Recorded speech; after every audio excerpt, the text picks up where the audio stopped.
नमस्कार, आप देख रहे हैं सूचक समाचार और मैं हूं आपके साथ निशा शर्मा। 41 जिले की 10 खबरों में आप सभी का स्वागत करती हूं।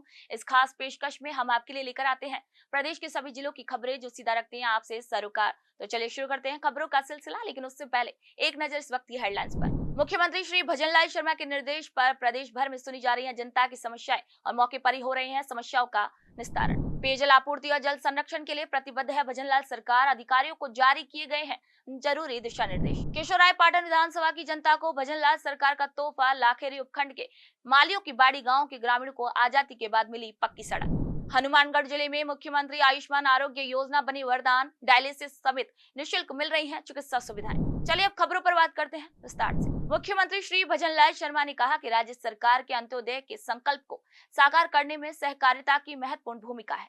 सहकार से समृद्धि की भावना के साथ समाज के कमजोर वर्ग को सशक्त बनाना राज्य सरकार की प्राथमिकता है।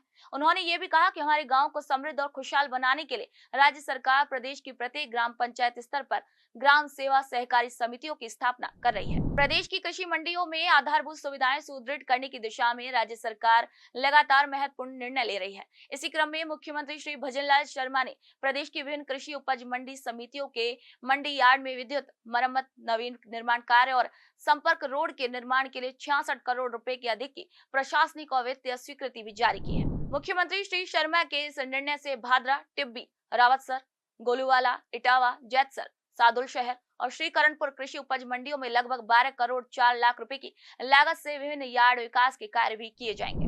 पीएचईडी मंत्री श्री कन्हैयालाल चौधरी बुधवार को डूंगरपुर जिले के एक दिवसीय दौरे पर रहे। अपने दौरे के दौरान मंत्री श्री कन्हैयालाल ने सर्किट हाउस में पेयजल को लेकर बैठक ली। वहीं विभागीय योजनाओं के सफल क्रियान्वयन के साथ गर्मी के मौसम में पेयजल संकट को दूर करने के भी निर्देश दिए गए। मंत्री ने कहा कि गर्मी के मौसम में पेयजल संकट नहीं आने दिया जाएगा। शिक्षा एवं पंचायती राज मंत्री श्री मदन दिलावर ने कोटा संभाग के पंचायती राज विभाग के जनप्रतिनिधियों और अधिकारियों की बैठक ली। इस बैठक में ग्रामीण क्षेत्र में स्वच्छता को लेकर मंथन किया गया। 2 चरणों में आयोजित इस बैठक का मुख्य एजेंडा स्वच्छ भारत मिशन, घुमंतु जातियों को आवासीय भूखंड आवंटन और अन्नपूर्णा रसोई है। मुख्यमंत्री श्री भजनलाल शर्मा के निर्देश पर इस गर्मी में पानी की समस्या से निपटने के लिए बड़ा अभियान चलाया जा रहा है। जी हाँ, जिसमें अवैध जल कनेक्शन हटाए जा रहे हैं। इसका उद्देश्य ये है कि हर घर तक साफ पीने का पानी पहुंच सके। लूणी विधानसभा क्षेत्र में कैबिनेट मंत्री श्री जोगाराम पटेल के नेतृत्व में पीएचईडी विभाग ने लगातार अवैध जल कनेक्शन हटाने का काम किया है और 2 महीने में ही लूणी और डोली उपखंड में 500 से अधिक अवैध कनेक्शन भी हटाए जा चुके हैं। पीएचईडी विभाग द्वारा लूणा स्पार्कर से बल्लिया होते हुए बल्लिया से आगे भांडू कल्ला को जाने वाली 200 mm डीआई पाइपलाइन से अवैध कनेक्शन विच्छेद करने की कार्रवाई की जा रही है, जिसके अंदर सहायक बंदा नरेंद्र पाल सिंह प्रेजेंट मौके पे, खरीद तबियता राम बाबू जी प्रेजेंट मौके पे, चेतन डूडी व एमएस गोदारा एंटरप्राइजेज के प्रतिनिधि भागीर गोदारा और पुलिस प्रशासन की टीम व उसके अलावा जेसीबी ड्राइवर सब मौके पे रहकर अवैध कनेक्शन विच्छेद करने की कार्रवाई कर रहे हैं, जिसके अंदर जिन जिन व्यक्तियों के इस लाइन पे, मुख्य लाइन पे अवैध कनेक्शन किए हुए हैं, उन सभी के कनेक्शन काट के उनको शास्ति दी जाएगी। उसके अलावा इन लोगों पे मुकदमे दर्ज कर कार्रवाई की जाएगी। मुख्यमंत्री श्री भजनलाल शर्मा की सरकार में चल रहे विकास कार्यों को आगे बढ़ाने के लिए प्रधानमंत्री जन विकास कार्यक्रम से बड़ा बजट मिला है। लोकसभा अध्यक्ष श्री ओम बिरला के प्रयासों से कोटा बूंदी संसदीय क्षेत्र में इस योजना के तहत विभिन्न विकास कार्यों के लिए 9 करोड़ रुपए की स्वीकृति मिली है। इस बजट से सामुदायिक भवनों का निर्माण होगा, जिससे ग्रामीणों को सामाजिक और सांस्कृतिक कार्यक्रमों के लिए एक स्थायी जगह मिलेगी। इसके अलावा सार्वजनिक शौचालयों के निर्माण से क्षेत्र में स्वच्छता व्यवस्था में भी काफी सुधार होगा। खार्ची में स्थित महात्मा गांधी राजकीय विद्यालय में मारवाड़ जंक्शन के विधायक श्री केसाराम चौधरी ने विधायक कोष से निर्मित होने वाले नए कमरों का शिलान्यास किया। विधायक चौधरी ने कहा कि छात्र छात्राएं भारत का भविष्य हैं और उनके उज्जवल भविष्य के लिए कोई भी कार्य करने को वे तैयार हैं। उन्होंने ये भी कहा कि ये उनकी जिम्मेदारी है कि बच्चों की कठिनाइयों को दूर करने के लिए हर संभव प्रयास करें। खबर अब झुंझुनू के नवलगढ़ से, जहां बिजली और पानी की समस्याओं को लेकर विधायक श्री विक्रम सिंह जाखल ने नगर पालिका में जनसुनवाई की और इसी मौके पर उन्होंने कहा कि बिजली की लाइनों को 8 किलोमीटर तक अंडरग्राउंड किया जाएगा, जिससे हादसों की संभावना कम होगी और बिजली आपूर्ति बेहतर रहेगी। इसके अलावा अमृत योजना के तहत 16 करोड़ रुपए की स्वीकृति भी मिल चुकी है और इसके टेंडर जल्द ही जारी भी किए जाएंगे। इससे नवलगढ़ में पानी की समस्या का स्थायी समाधान भी हो सकेगा। केशवरायपाटन विधानसभा के लाखेरी उपखंड के मालियों की बाड़ी गांव के ग्रामीणों को आजादी के बाद पहली बार पक्की सड़क का तोहफा मिलने जा रहा है। जी हाँ, ये सब भजनलाल सरकार की संवेदनशील सोच नीति का परिणाम है, जिससे लंबे समय से पक्की सड़क से वंचित ग्रामीणों की अब मांग पूरी हुई है। बूंदी मार्ग से गांव तक करीब 5 किलोमीटर लंबी सड़क का निर्माण अंतिम चरण पर है। डामरीकरण पूरा होने के बाद ग्रामीणों को इस सड़क का लाभ भी मिल सकेगा। भजनलाल सरकार की गुड गवर्नेंस के चलते अधिकारी भी सक्रिय नजर आने लगे हैं। एक तरफ जहां भीषण गर्मी बढ़ती जा रही है, तो वहीं दूसरी तरफ अधिकारियों के दौर भी भीषण गर्मी में बढ़ते जा रहे हैं। नसीराबाद अधीनस्थ कार्यालय के निरीक्षक सहित आमजन की समस्याओं का तुरंत निस्तारण करने और अपराधियों पर अंकुश के लिए निर्देश देते हुए कार्यप्रणाली पर पैनी नजर रखे हुए हैं। राज्य कर्मचारियों और पेंशनर्स का महंगाई भत्ता 2% बढ़ाने पर पेंशनर्स समाज राजगढ़ ने एक बैठक आयोजित कर राजस्थान सरकार के यशस्वी मुख्यमंत्री श्री भजनलाल शर्मा का आभार व्यक्त किया। पेंशनर्स समाज शाखा राजगढ़ के महामंत्री राजेश शर्मा ने बताया कि केंद्र के बाद अब राजस्थान सरकार के यशस्वी लोकप्रिय मुख्यमंत्री श्री भजनलाल शर्मा ने कर्मचारियों और पेंशनर्स का महंगाई भत्ता 2% बढ़ाने का आदेश भी जारी करने पर सभी ने उनका आभार भी व्यक्त किया। मैं किशोर मुखर्जी पेंशनर समाज उप शाखा राजगढ़ का उपाध्यक्ष यह धन्यवाद देना चाहूँगा कि माननीय मुख्यमंत्री महोदय राजस्थान सरकार की ओर से 2% जो डीए बढ़ाया गया है पेंशनर्स के लिए और सभी कर्मचारी साथियों के लिए, उसका हम बहुत बहुत आभार प्रकट करते हैं और उनका धन्यवाद देते हैं। बड़ा हर्ष का विषय है कि तुरंत जैसे ही केंद्र में यह डीए की घोषणा हुई और राजस्थान का राज्य में भी इसकी घोषणा तुरंत माननीय मुख्यमंत्री द्वारा कर दी गई है। इसके लिए सभी पेंशनर समाज के साथी जो हम यहाँ बैठे हुए हैं तब हम धन्यवाद देते हैं और खुशी जाहिर करते हैं और आगे भी हम ये आशा करते हैं कि समय समय पर पेंशनर्स और कर्मचारियों के लिए जो भी लाभ की समस्या होगी उसका निदान तुरंत करेंगे। पुनः धन्यवाद। बालोतरा में बजट घोषणा के बाद नए महिला पुलिस थाने का उद्घाटन हुआ। नेहरू कॉलोनी में स्थित नवीन थाने का विधायक श्री अरुण चौधरी, जिला पुलिस अधीक्षक हरिशंकर ने फीता काट कर उद्घाटन किया। इस दौरान विधायक ने कहा कि सरकार की बजट घोषणाएं अब धरातल पर उतरने लगी हैं। मुख्यमंत्री श्री भजनलाल शर्मा के नेतृत्व में सरकार महिला सुरक्षा को लेकर काफी संवेदनशील है। बालोतरा में महिला थाना स्थापित होने से महिला अत्याचार में अब कमी आएगी। भजनलाल जी की सरकार चुनाव से पहले जो जनता में वादे किए गए थे उन वादों को धरती पर उकेरने का काम आज इस बजट घोषणा में जिस प्रकार महिला थाना की घोषणा हुई और इस महिला थाने का शुभारंभ इस बालोतरा शहर में किया जा रहा है। हमारे एसपी साहब ने पूरा जाब्ता यहाँ लगा करके और महिलाओं के प्रति जिस प्रकार के कोई भी अपराध या घटनाएं हो रही है उनको किस तरह से कम किया जाए, उनको कम करने की रीति और नीति को ध्यान में रखते हुए इस महिला थाने का शुभारंभ किया है। मुझे पूरा विश्वास है आने वाले समय में महिलाओं के प्रति अपराधों में जरूर कमी होगी। रेलवे ने डीग जिले के बाशिंदों को गंगापुर सिटी से मथुरा के बीच एक नई ट्रेन का संचालन शुरू कर दिल्ली के लिए लिंक ट्रेन उपलब्ध कराने की मांग पूरी कर दी। रेलवे स्टेशन अधीक्षक श्री मनोज ने बताया कि गंगापुर सिटी से रात्रि 11:25 पर चलकर लालसोट, दौसा, बांदीकुई, अलवर होते हुए सुबह 5:40 पर डीग पहुंचेगी। मथुरा से गंगापुर सिटी के लिए एक नई ट्रेन चलाई गई है जो डीग स्टेशन पे 16:58 पे डीग स्टेशन पे आएगी और 17 बजे जाएगी। ये गोविंदगढ़, अलवर, दौसा, बांदीकुई होते हुए गंगापुर सिटी जाएगी। भजनलाल सरकार के निर्देश अनुसार राज्य बीमा एवं प्रावधायी निधि विभाग जोधपुर द्वारा राज्य बीमा परिपक्वता स्वत्व अभियान के अंतर्गत वित्तीय वर्ष 2025-26 में सेवानिवृत्त होने वाले बीमेदारों के 100% दावों का निस्तारण कार्य किया गया है।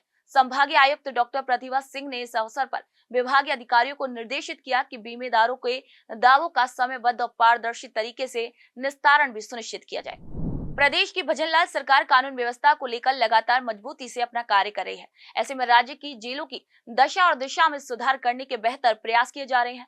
भजनलाल सरकार द्वारा फलोदी में हाई सिक्योरिटी जेल का निर्माण करवाने के दृष्टिगत जिले के मलार गांव के पास चाक चौबंद सुरक्षा के साथ हाई सिक्योरिटी जेल का भी निर्माण किया जाना प्रस्तावित है। ये जेल नो नेटवर्क जोन में होगी। भजनलाल सरकार की योजना इनबाउंड पोर्टेबिलिटी के माध्यम से दूसरे राज्यों के मरीजों को राजस्थान में फ्री इलाज की सुविधा मुहैया कराएगी। इसके सफल क्रियान्वयन के बाद दूसरे राज्यों में भी राजस्थान के मरीजों को निःशुल्क ट्रीटमेंट उपलब्ध होगा। छवड़ा विधानसभा में कई मजदूर तबके के लोग अन्य राज्यों में मजदूरी कर अपना जीवन यापन करते हैं। इन लोगों को भी अब यह सुविधा अन्य राज्यों में मिलने लगेगी। गर्मी के दिनों में बढ़ती पानी की बढ़ती डिमांड और पेयजल संकट से जुड़े इलाकों में पानी की माकूल व्यवस्थाएं करवाने में प्रदेश की भजनलाल सरकार पूरी तरीके से मुस्तैद नजर आ रही है। और इसी के चलते भजनलाल सरकार के भूजल मंत्री श्री कन्हैयालाल चौधरी ने चित्तौड़गढ़ कलेक्ट्रेट स्थित सभागार में जिला कलेक्टर श्री आलोक रंजन और स्थानीय जनप्रतिनिधियों की मौजूदगी में जलदाय विभाग के तमाम बड़े अधिकारियों के साथ जिला स्तरीय अधिकारियों की बैठक ली। प्रॉपर यूज में उसका बेनिफिट चित्तौड़ की जनता को मिल सके, क्योंकि वास्तव में यहाँ माइंस बहुत है। इसके लिए मैं बहुत जल्दी योजना बना। चंबल प्रोजेक्ट के अंदर जो भी बाधाएं थी, फॉरेस्ट का भी था, उसके अंदर लैंड एक्विजिशन का भी था। भजनलाल सरकार राज्य को प्रगति की राह पर आगे बढ़ाने के लिए लगातार प्रतिबद्ध है और इसी क्रम में अंता में लाखों रुपए की लागत से अस्पताल रोड पर नए विद्युत पोल का उद्घाटन विधायक श्री कंवर लाल मीणा ने किया, जिससे ये रास्ता रोशनी से जगमगा उठा। सीस वाली रोड जो दर्जनों गाँव से जुड़ी है, इसी पर काफी वाहनों की आवाजाही रहती है। ऐसे में इस मार्ग पर नए विद्युत पोल लगने से वाहन चालकों और आम जनता को अब अंधेरे से निजात मिल सकेगी। बारां जिले के अंता में भजनलाल सरकार की योजनाओं को लेकर प्रधान श्री प्रखर कौशल की अध्यक्षता में एक समीक्षा बैठक का आयोजन किया गया। इस बैठक में ग्रामीण क्षेत्रों में स्वच्छता और नरेगा योजना पर विस्तार से चर्चा की गई। प्रधान श्री प्रखर कौशल ने बताया कि हर गांव में स्वच्छता अभियान को प्राथमिकता दी जाएगी ताकि हर गांव को गंदगी मुक्त बनाया जा सके। उन्होंने ये भी कहा कि यदि निरीक्षण के दौरान किसी गांव में गंदगी पाई जाती है तो जिम्मेदार व्यक्तियों के खिलाफ कड़ी से कड़ी कार्रवाई भी की जाएगी। बारां जिले के अंता में भजनलाल सरकार के स्वच्छता अभियान के तहत नगर पालिका ने नीलकंठ कॉलोनी के पास लाखों रुपए की लागत से कचरा निस्तारण प्लांट लगाया है ताकि कस्बे को कचरे से निजात मिल सके। नगर पालिका चेयरमैन श्री रामेश्वर खंडेलवाल ने बताया कि योशन खेड़ी खाड़ी के पास नगर पालिका की 28 बीघा भूमि पर 24 लाख रुपए की लागत से कचरा निस्तारण प्लांट लगाया जा रहा है। इसमें भजनलाल सरकार द्वारा भेजी गई लाखों रुपए की लागत से 3 मशीनों का उपयोग करके कचरे का निस्तारण किया जाएगा। नगर पालिका अंता के द्वारा जो 28 बीघा जमीन में एक कचरा निस्तारण संयंत्र MRF सेंटर लगाया जा रहा है, जिसकी लागत है 24 लाख रुपए। काम प्रगति पर है। जैसे ही गेहूं की फसल कटकर समाप्त होगी, वैसे बिजली का कनेक्शन होते ही कचरा निस्तारण की जो 3 मशीनें राजस्थान सरकार के द्वारा यहाँ भेजी गई है, उनको यहाँ पर स्थापित किया जाएगा और कचरे का डिस्पोजल किया जाएगा, जिससे संपूर्ण अंता नगर को कचरे की समस्या से निजात मिलेगी। हमारे यहाँ जो कचरे के ढेर लगे हुए हैं, उनको यहाँ डिस्पोज किया जाएगा। रानीवाड़ा के विजयराज चौधरी की उपकप्तानी में भारतीय पुरुष और महिला टीम ने first Asian para throwball championship 2025 में कांस्य पदक जीता है। विजयराज ने मुख्यमंत्री श्री भजनलाल शर्मा की नीतियों की तारीफ की और कहा कि भजनलाल सरकार खिलाड़ियों के हित में पूरी तरीके से काम कर रही है। उन्होंने ये भी कहा कि राजस्थान के इन प्रतिभाशाली खिलाड़ियों ने कड़ी मेहनत से भारत का गौरव बढ़ाया और कांस्य पदक जीतकर देश का नाम रोशन किया। राज्य की भजनलाल सरकार प्रदेश में जल संरक्षण को लेकर बेहद सजग है। इसी को लेकर राज्य के लोगों को जागरूक करने के उद्देश्य से निकाली जा रही यात्रा फलौदी पहुंची। इसी दौरान अधीक्षक अभियंता श्री घासी लाल मीणा ने कहा कि ये यात्रा जिले की सभी 6 परियोजना क्षेत्रों से होकर गुजरेगी। वहां के लोगों को जल संरक्षण के महत्व के बारे में भी बताएगी। यात्रा का मुख्य उद्देश्य जल ग्रहण विकास और इससे संबंधित महत्वपूर्ण गतिविधियों में आमजन की भागीदारी बढ़ाना है। कहते हैं कि किसी भी बुजुर्ग का बुढ़ापे में उसका सबसे बड़ा सहारा उसकी वह लाठी होती है, जिसके सहारे से वह बिना किसी आदमी की मदद के भी चल फिर सकता है। लेकिन वर्तमान समय में इन बुजुर्गों के लिए भजनलाल सरकार की ओर से दी जा रही वृद्धावस्था पेंशन ही सबसे बड़ा सहारा और बुढ़ापे की लाठी साबित हो रही है। वर्तमान में भोपालगढ़ पंचायत समिति क्षेत्र में करीब 10,000 से अधिक बुजुर्गों को सरकार की ओर से वृद्धावस्था पेंशन मिल रही है और इसी के चलते इन बुजुर्गों का जीवन ही खुशहाल हो गया है। हनुमानगढ़ जिले में मुख्यमंत्री आयुष्मान आरोग्य योजना लोगों के लिए बड़ी राहत बन रही है। यहाँ पर महंगे इलाज जैसे डायलिसिस की सुविधा भी मरीजों को मुफ्त में मिल रही है। इसके अलावा अन्य गंभीर मरीजों का इलाज भी इस योजना के तहत निःशुल्क किया जा रहा है। लोगों ने मुख्यमंत्री श्री भजनलाल शर्मा का धन्यवाद करते हुए कहा कि मुख्यमंत्री आयुष्मान आरोग्य योजना उनके लिए जीवनदायिनी साबित हो रही है। CSC टीबी में मुख्यमंत्री आयुष्मान आरोग्य योजना के अंतर्गत जो 2 डायलिसिस मशीनें हैं उसके अभी पिछले 3 महीनों से वो क्रियाशील है। उनमें लगभग अभी तक 150 मरीजों का डायलिसिस हो चुका है और मुख्यमंत्री आयुष्मान आरोग्य योजना के अंतर्गत उनका सभी मरीजों का पूर्णतः निःशुल्क हो रहा है। एक भी पैसा उनको नहीं लिया जा रहा। और सबसे बड़ी बात है कि पहले दिन को हनुमानगढ़, गंगानगर, नौहर दूर जाना पड़ता था, उन मरीजों को घर के पास ही डायलिसिस सुविधा मिल रही है। इसके लिए मैं मुख्यमंत्री जी का बहुत बहुत आभार प्रकट करता हूं। आम जनता को बेहतर स्वास्थ्य सुविधाएं देने के लिए भजनलाल सरकार ने एक और महत्वपूर्ण कदम उठाया है। बयाना के उप जिला चिकित्सालय में हर शनिवार को निःशुल्क नेत्र शिविर लगाया जा रहा है, जहां मोतियाबिंद से परेशान मरीजों को सफल ऑपरेशन किए जा रहे हैं। रिपीट, जहां मोतियाबिंद से परेशान मरीजों के सफल ऑपरेशन किए जा रहे हैं। भजनलाल सरकार की इस पहल से अब मरीजों को भरतपुर या फिर जयपुर जाने की जरूरत नहीं पड़ती। वे बयाना में ही विश्व स्तरीय नेत्र चिकित्सा सुविधाओं का लाभ ले सकते हैं। अभी रोज निःशुल्क नेत्र जांच की जा रही है, जिसमें मरीजों के चश्मे के नंबर, सामान्य काले पानी की जांच ये प्रतिदिन की जा रही है। और यहाँ मोतियाबिंद स्क्रीनिंग रोज की जाती है। और यहाँ जिला चिकित्सालय से डॉक्टर लक्ष्मण सिंह जी शनिवार को ऑपरेशन करते हैं और मरीजों को इसका निरंतर लाभ मिल रहा है। भजनलाल सरकार ने राजस्थान कृषक समर्थन योजना के तहत किसानों को गेहूं पर 150 रुपए प्रति क्विंटल बोनस देने की घोषणा की है। इसी क्रम में अनूपगढ़ में गेहूं की खरीदारी शुरू हो चुकी है और भारतीय खाद्य निगम 10 अप्रैल से खरीदारी शुरू करेगा। कृषि उपज मंडी के सचिव श्री महिपाल ने बताया कि व्यापार मंडल में 4,50,000 बोरियों का बारदाना आ चुका है, जिसे खरीदारी शुरू होने के बाद किसानों और व्यापारी को दिया जाएगा। आपको बता दें कि सरकार ने गेहूं का समर्थन मूल्य 2425 रुपए प्रति क्विंटल तय किया है और इसी पर भजनलाल सरकार की तरफ से 150 रुपए अतिरिक्त बोनस भी दिया जा रहा है। गेहूं का केंद्र सरकार द्वारा 2425 रुपए प्रति क्विंटल का न्यूनतम समर्थन मूल्य घोषित किया हुआ है और जिसके ऊपर राजस्थान सरकार द्वारा 150 रुपए प्रति क्विंटल का बोनस अतिरिक्त किसानों को उनके उत्थान के लिए, आर्थिक उत्थान के लिए अलग से घोषित किया हुआ है। क्योंकि अभी गेहूं कटाई के सीजन पूरे दौर पर नहीं आया है और अभी 2-3 ढेरी आ रही है, जिसमें लेकिन अभी नमी ज्यादा हो रही है गेहूं में। और FCI का जो गेहूं के जो मानक है उसमें 12% के मॉइस्चर होना चाहिए, उससे ज्यादा मॉइस्चर नहीं होना चाहिए। और अभी वर्तमान में 18 से 20% मॉइस्चर आ रहा है, तो गेहूं की आवक भी कम है। उसकी वजह से कम है। इस गेहूं की आवक ज्यादातर मोस्टली गंगानगर जिले में, हनुमानगढ़ जिलों में 10 अप्रैल के बाद ही शुरू होती है। तो यहाँ पर समर्थन मूल्य पर खरीद भी 10 अप्रैल के बाद ही परवान पर चढ़ने की उम्मीद है। अभी FCI द्वारा लगभग आज जो हमारी बैठक हुई थी, बैठक में FCI के प्रतिनिधि द्वारा ये बताया गया है कि 4.5 लाख कट्टे उनके पास आ चुके हैं अनूपगढ़ मंडी में खरीद के लिए। और टोटल हमारा अनुमान है कि लगभग 10 से लेकर 11 लाख कट्टों के बीच में यहाँ पर खरीद होनी संभावित है। मुख्यमंत्री श्री भजनलाल शर्मा की ओर से नव संवत्सर यानी कि नवरात्र स्थापना दिवस पर राजस्थान स्थापना दिवस मनाने की घोषणा के बाद सीकर जिले के लक्ष्मणगढ़ कस्बे में उत्साह और खुशी का माहौल है। मुख्यमंत्री की इसी घोषणा के बाद नगर के सभी मंदिरों में धार्मिक आयोजन हो रहे हैं। नगर के प्रमुख और प्राचीन मंदिर श्री रघुनाथ जी के मंदिर में अखंड रामायण पाठ का भी आयोजन किया जा रहा है। मंदिर के महंत श्री अशोक दास महाराज ने बताया कि नगर के इस प्राचीन रघुनाथ जी के मंदिर में नव संवत्सर के अवसर पर पिछले 20 वर्षों से लगातार अखंड रामायण का भी पाठ किया जा रहा है।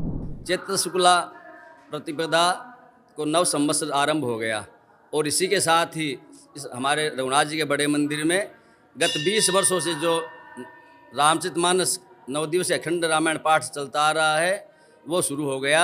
ये रामनवमी के दूसरे दिन तक चलेगा और अब की बार तो बहुत ही उत्साह का माहौल है, क्योंकि राजस्थान में भारतीय जनता पार्टी की सरकार है और हमारे भजनलाल जी जो मुख्यमंत्री हैं उन्होंने इस संवत्सर के दिन को ही राजस्थान स्थापना दिवस का शुभारंभ कर दिया। ये बहुत खुशी की बात है। इससे क्षेत्र के लोगों में बहुत ही उत्साह बढ़ा है कि हमारे ऐसे मुख्यमंत्री आए हैं जिन्होंने अपने नव संवत्सर को सार्थक कर दिया।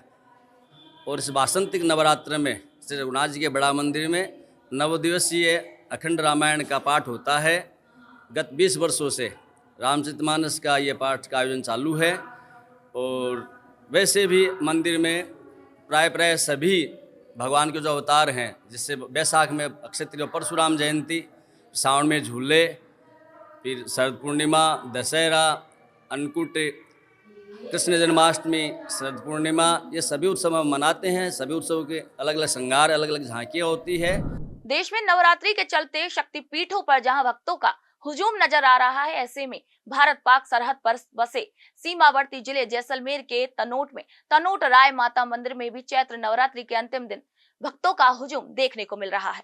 जहां देश प्रदेश के साथ ही जैसलमेर जिले के भक्त भी तनोट माता मंदिर के दरबार में पहुंच रहे हैं। सीकर जिले के दाता रामगढ़ विधानसभा के जीर्ण माता जी में जयपुर रेंज आईजी श्री अजय पाल लांबा और एसपी श्री भुवन भूषण यादव ने जीर्ण माता जी पहुंचकर मेले की व्यवस्थाओं का जायजा लिया और माता रानी के दर्शन भी किए। आपको बता दें कि निरीक्षण के दौरान मेला मजिस्ट्रेट मोनिका सामोर और डीएसपी श्री कैलाश कंवर राठौड़ और मंदिर कमेटी के पदाधिकारियों ने फीडबैक लिया। सीकर के जीर्ण माता मंदिर में हर साल नवरात्र मेला बड़े धूमधाम से मनाया जाता है। ये मेला 2 बार लगता है, चैत्र सुदी एकम से नवमी तक और आसोज सुदी एकम से नवमी तक, जिसमें लाखों श्रद्धालु शामिल होते हैं। इस मेले के दौरान राजस्थान के बाहर से भी लोग जीर्ण माता के दरबार में आकर पूजा अर्चना करते हैं। राजस्थान के दूर दराज के इलाकों से आए बच्चों का झड़ूला भी इसी मौके पर कराया जाता है। इस मेले के दौरान रात्रि जागरण भी होता है और लोग दान पुण्य भी करते हैं।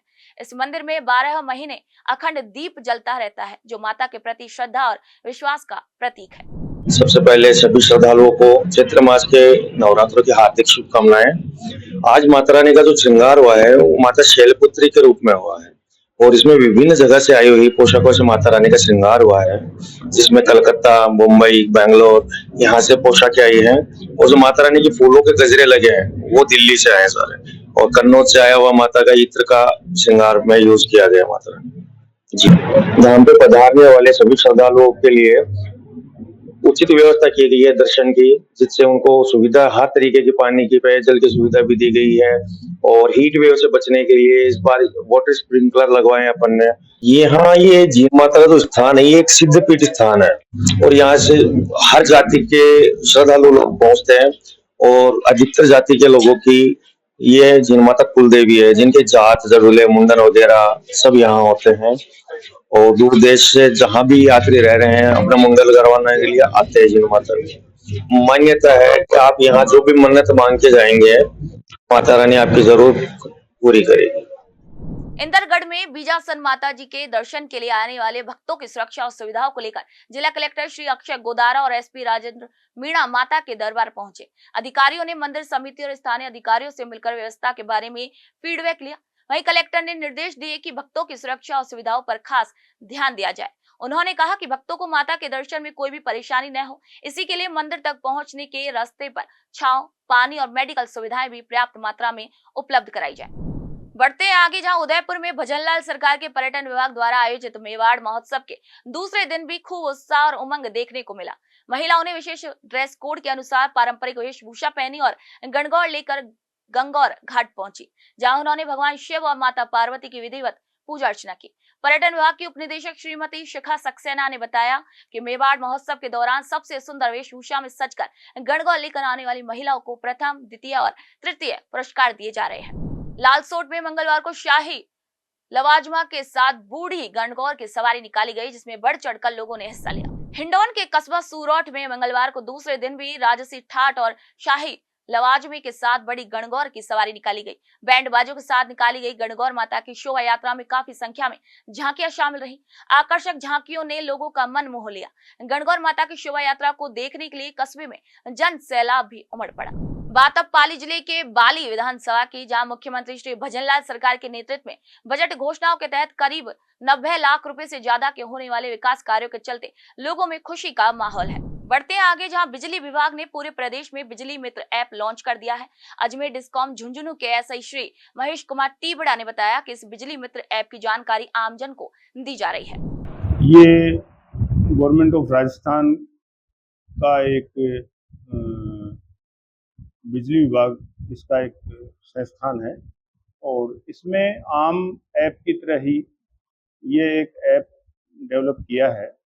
इससे उपभोक्ता नए कनेक्शन के लिए आवेदन करना, नए कनेक्शन का लोड बढ़ाना, नाम परिवर्तन करना, अपनी कोई भी कैटेगरी चेंज करने के लिए आवेदन करना या बिजली से संबंधित कोई भी समस्या का समाधान, जैसे मान लो बिजली नहीं आ रही है, कोई कंप्लेंट लॉन्च करना, उसका पेमेंट करना, मतलब ये सारी चीज़ें इसमें इनबिल्ट हैं। और आप इसमें ऑनलाइन आवेदन करके और अपने कनेक्शन ऑनलाइन ही आपके पास डिमांड नोटिस आ जाएगा और डिमांड नोटिस आप जमा कराएंगे ऑनलाइन, तो हमारे सर्वर पे ये चीज़ें सारी शो होंगी और हम ऑनलाइन ही आपका कनेक्शन करने के लिए कार्रवाई करेंगे। मतलब आपको दफ्तरों के चक्कर काटने की जरूरत नहीं है। आप चाहे कलकत्ता बैठे हों, दिल्ली बैठे हों, बम्बई बैठे हों या सुदूर गांव में बैठे हों, कहीं भी बैठे हों, आप अपने फाइल ऑनलाइन आप अपने मोबाइल से भी अपलोड कर सकते हैं या ई-मित्र के द्वारा भी अपलोड कर सकते हैं। अलवर ग्रामीण विधानसभा क्षेत्र की उमरैण पंचायत समिति में भजनलाल सरकार के बजट घोषणा के तहत 1 अप्रैल से नई योजनाएं लागू हो गई हैं। इस घोषणा के तहत पेंशन और जन कल्याणकारी योजनाओं में लाभार्थियों को अधिक राशि मिलेगी। इस बजट के लागू होने के बाद लाभार्थी बहुत खुश हैं और इस नए लाभ का भी इंतजार कर रहे हैं। देखिए, बजट घोषणा में जो सबसे बड़ा निचले तबके को जो लाभ होगा वो जो वृद्धावस्था, विधवा पेंशन, सभी तरह की पेंशन 1250 रुपए 1 अप्रैल से मिलना शुरू हो जाएगी। 1 अप्रैल से, जैसे अप्रैल का माह खत्म होगा, 1250 रुपए शुरू हो जाएंगे, जिससे निचले तबके को इसका बड़ा फायदा मिलेगा। पहले कितनी थी? पहले 1150 रुपए थी। 100 रुपए की वृद्धि इसमें होगी, जो 1 अप्रैल से सरकार ने घोषणा कर दी। 1 अप्रैल से चालू हो जाएगा। वृद्धावस्था, विधवा, विकलांग जो भी पेंशनें थी, सब में 100 रुपए की वृद्धि कर दी। प्रदेश में सड़क हादसों की रोकथाम के लिए मुख्यमंत्री श्री भजनलाल शर्मा ने हाल ही में अधिकारियों को निर्देश दिए थे कि इस पर प्रभावी काम करें ताकि लोगों की जान अनावश्यक रूप से ना जाए। इसी के तहत दौसा कलेक्टर श्री देवेंद्र कुमार ने जयपुर आगरा हाईवे समेत जिले भर में सुरक्षित और सुगम यातायात सुनिश्चित करने के लिए जिला कलेक्ट्रेट सभागार में सड़क सुरक्षा समिति की बैठक बुलाई। इस बैठक में दुर्घटना संभावित सभी ब्लैक स्पॉट्स पर उचित लाइटिंग व्यवस्था करने के साथ साथ दीर्घकालीन और तत्कालीन उपायों पर चर्चा की गई ताकि सड़क सुरक्षा को बेहतर बनाया जा सके। सीकर जिले की धौद पंचायत समिति में साधारण सभा की बैठक आयोजित की गई। इस बैठक में स्वास्थ्य, बिजली, पानी, सड़क सहित विभिन्न महत्वपूर्ण मुद्दों पर चर्चा की गई। इस बैठक का उद्देश्य क्षेत्र के विकास और जनता की समस्याओं के समाधान के लिए महत्वपूर्ण निर्णय लेना था। तो 41 जिले 41 खबरों में फिलहाल के लिए इतना ही। फिर आपसे मुलाकात होगी, तब तक के लिए नमस्कार।